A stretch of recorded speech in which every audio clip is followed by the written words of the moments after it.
আল্লাহ পাক রমজানের দাম এত পরিমাণ বাড়াইছে রে মানুষ, কত দামি যেন রমজান। পুরো বছরের মাঝে 11 মাসের চাইতে আল্লাহ রমজানটারে দাম বাড়াইয়া দিলেন। ওই রমজানের মধ্যে আমল করলে ফায়দা, একটা হরফ যদি কোনো বান্দা নিজের জবান দিয়া বের করে দেয়, রমজানের বাহিরে কেউ যদি তার জবান দিয়ে পড়ে নেয় আলিফ লাম মিম, কি ফায়দা হবে? মদিনাওয়ালা নবী জানায়া দিলেন, মান করোয়া, যে ব্যক্তি পড়বে কিতাবুল্লাহ থেকে, মানে আমার মাওলার কুরআন থাকিয়া একটা হরফ যেই বান্দা তিলাওয়াত করবে, আল্লাহ পাক ফালাহু বিহি হাসানা ওয়াল হাসানাতু বিআশরি আমসালিহা, ওই একটা হরফের বদৌলতে আল্লাহ একটা নেকি দিবে এমন না, বরং একটা হরফের বদৌলতে রমজানের বাহিরে 10টা নেকি আমার মাওলা বান্দারে দিয়ে দিবে। শুধু তাই না, এবার রমজানে যদি কোনো বান্দা একটা হরফ তিলাওয়াত করে নেয়, ওই হরফ যদি বান্দাটা জবান দিয়া বের করে দেয়, রমজানের বাহিরে যদি এই বান্দা পড়ে আলিফ লাম মিম, আমার মদিনাওয়ালা নবীর ভাষ্য, ওই 3টা হরফ পড়ার বদৌলতে আমার মাওলা 30টা নেকি বান্দার আমলনামায় দিয়া দিবে। কিন্তু রমজানে যদি কোনো বান্দা জবান দিয়া বের করে দেয় আলিফ লাম মিম, আল্লাহ পাক ওই ব্যক্তির আমলনামার মাঝে 30টা নেকি দিবে এমন না, বরং 3 × 7 = 21, 210টা নেকি আমার আল্লাহ দিয়া দিবে। আল্লাহ পাক রমজানের দাম এত পরিমাণ বাড়াইছে রে মানুষ, কত দামি যেন রমজান। 11 মাসের চাইতে আল্লাহ এত পরিমাণে দামি বানায়া দিলেন। তুমি রমজানে 30টা রোজা রাখবা, 29টা রাখবা।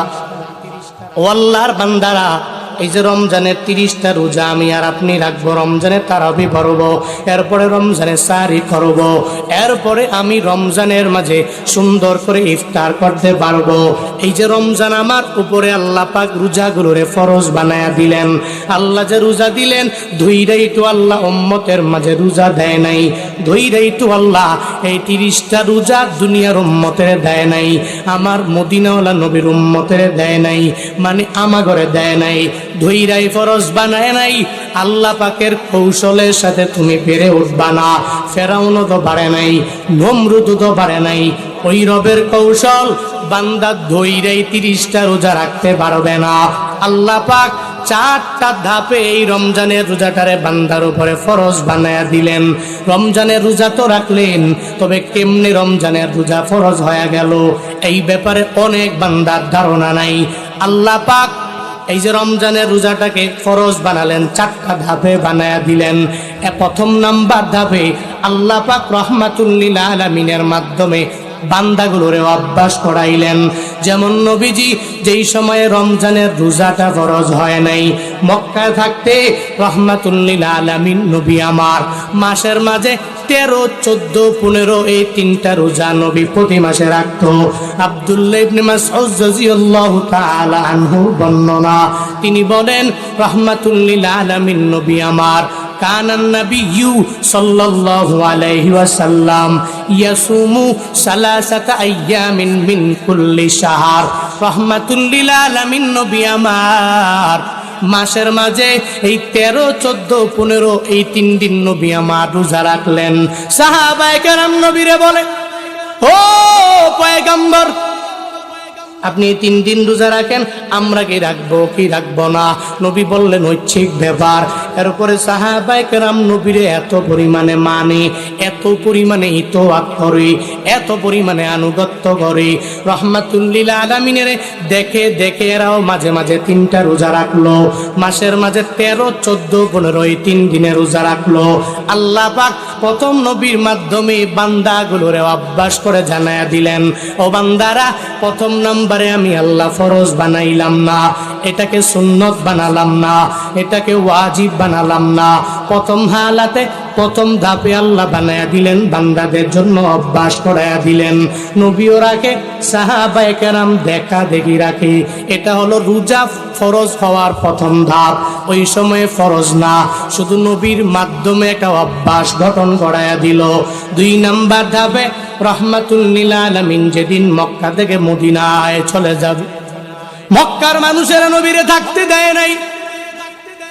আল্লাহ পাক আমার নবীকে জানায়া দিলেন, ও পয়গম্বর, এই মক্কায় থাকা যাবে না, নবী মদিনায় চলে যাওয়া লাগবে। নবী হিজরত করে মদিনায় রওনা। মদিনার মধ্যে যাওয়ার পরে রাহমাতুল লিল আলামিন দেখে, বুখারীর বর্ণনা, আব্দুল্লাহ ইবনে আব্বাস রাদিয়াল্লাহু তাআলা আনহুর বর্ণনা, লাম্মা কদিমান নবিয়্যু সাল্লাল্লাহু আলাইহি ওয়াসাল্লাম আল মদিনা, নবী যেদিন মক্কা থেকে মদিনার মধ্যে গমন করে নবী চলে গেলেন, মানে হিজরত করে মক্কা থেকে মদিনায় গেলেন। ফাওয়াজাদাল ইয়াহুদা সিয়ামা ইয়াউমা আশুরা, নবী মদিনায় যাওয়ার পরে তাকায়া দেখে মদিনার ইহুদিরা আশুরার দিন মানে মুহররমের 10 তারিখের একটা রোজা রাখে। রাহমাতুল লিল আলামিন এটা দেখে ইহুদিদেরকে জানায়া দিল, ও ইহুদিরা, তোমরা এই দিনটা কি তোমাদের জন্য এত বড় দিন হয়ে গেল? এই দিনে তোমরা রোজা রাখার জন্য ব্যাকুল হয়ে যাও। একটা ইহুদিও এই দিনে তোমরা বেরোজাদার থাকো না, বরং এই দিনে রোজা রাখার জন্য তোমরা অগ্রগামী হয়ে যাও। এই ইহুদিরা, মাহাজাল ইয়াউমুল্লাযী তাসুমুনা, রাহমাতুল লিল আলামিন বলেন, মাহাজাল ইয়াউম, এটা এমন কেমন দিন, আল্লাযী ইয়াসুমুনা, তোমরা যে এই দিনের বেলা রোজা রাখলা, কেন রাখো? তখন এরা নবীরে জানায়া দিল, পয়গম্বর, আমরা মুহররমের 10 তারিখে কেন রোজা রাখি জানেননি? কারণ হলো এই দিনটা আমাদের কাছে অনেক পরিমাণে একটা দামি দিন। ফাকালু হাযা ইয়াউমুন আযীম, ও মুহাম্মদ, আমাদের নিকটে এই দিনটা বড় দিন, মহান দিন, আমাদের কাছে এই দিনটা বড় দামি, এই দিন হলো মহান দিন। ও মুহাম্মদ, এই দিনের বেলা আনজাল্লাহু মূসা ফীহি ওয়া কওমাহু ওয়া গাররাকা ফিরআউনা ওয়া কওমাহু, আল্লাহ পাক আমরা যারা নেতা মানি হযরতে মূসা আলাইহিস সালাম এবং তার কওমেরে ওই ফেরাউনের এত পরিমাণ জুলুম থেকে আল্লাহ বাঁচায়া দিল। আল্লাহ পাক এই দিনের বেলা হযরতে মূসা নবী আর কওমেরে বাঁচায়া দিল, মানে বনি ইসরাইলরে বাঁচায়া দিল। ওই দিনের বেলা ওয়া গাররাকা ফিরআউনা ওয়া কওমাহু, ফেরাউন তার কওমকে ওই নীল নদের মধ্যে আল্লাহ ডুবায়া ডুবায়া মারলো, যার কারণে ফাসামাহু মূসা শুকরান, আমাদের নেতা হযরতে মূসা নবী পরিপূর্ণভাবে এই দিনে রোজা রাখার জন্য মনস্থির করে ফেললেন। মূসা পয়গম্বর মৃত্যু পর্যন্ত মুহররমের 10 তারিখে রোজা রাখলো, যার কারণে ফানাহনু নাসুমুহু, আমরাও এই দিনের বেলা রোজা রাখার জন্য ব্যাকুল হয়ে গেলাম। মদিনাওয়ালা নবী জানায়া দেয়, হে ইহুদিরা শুনে নাও,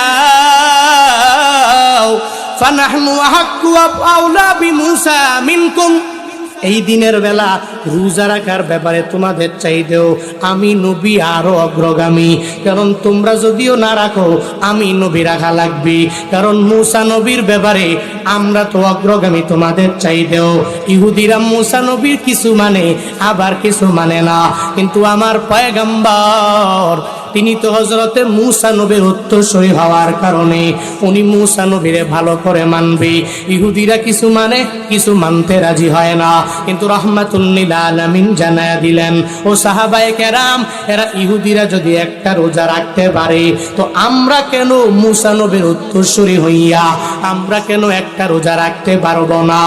অতঃপর ফাসামাহু রাসূলুল্লাহ সাল্লাল্লাহু আলাইহি ওয়াসাল্লাম নবী মুহররমের 10-এ একটা রোজা রাখলেন। ও আমার বিসিয়ামি, এরপরে রোজা রাখার জন্য সাহাবায়ে কেরামের আদেশ দিয়ে দিলেন। এটা হলো 2 নাম্বার ধাপ। এক নাম্বার ধাপে নবী কাউরে রোজার ব্যাপারে আদেশ দেয় না, এক নম্বরে নবী নিজে রাখে, নবীরে দেইকা দেইকা সাহাবায়ে কেরাম রাখলো। দুই নম্বরে নবী আমার মুহররমের 10 তারিখে রোজা রাখলো, ওই রোজা রাখিয়া নবী আমার নিজেও জানায়া দিল সাহাবীরা তোমরা ওই দিনের বেলা একটা রোজা রাখবা। এরপরে সমস্ত সাহাবায়ে কেরাম নবীর উম্মতের উপরে একটা রোজাকে আমার মাওলা ফরজ বানায়া দিল। মানে ওই সময় এটা ফরজ ছিল, বর্তমানে নাই, কারণ ওই হুকুমটা রহিত হয়ে গেল। রহমাতুল্লিল আলামিন দ্বিতীয় ধাপে নিজে একটা রোজা রাখলো, আবার রোজা রাখার ব্যাপারে এদেরকে আদেশ দিয়ে দিল। তাহলে কয়টা ধাপ গেল বলেন?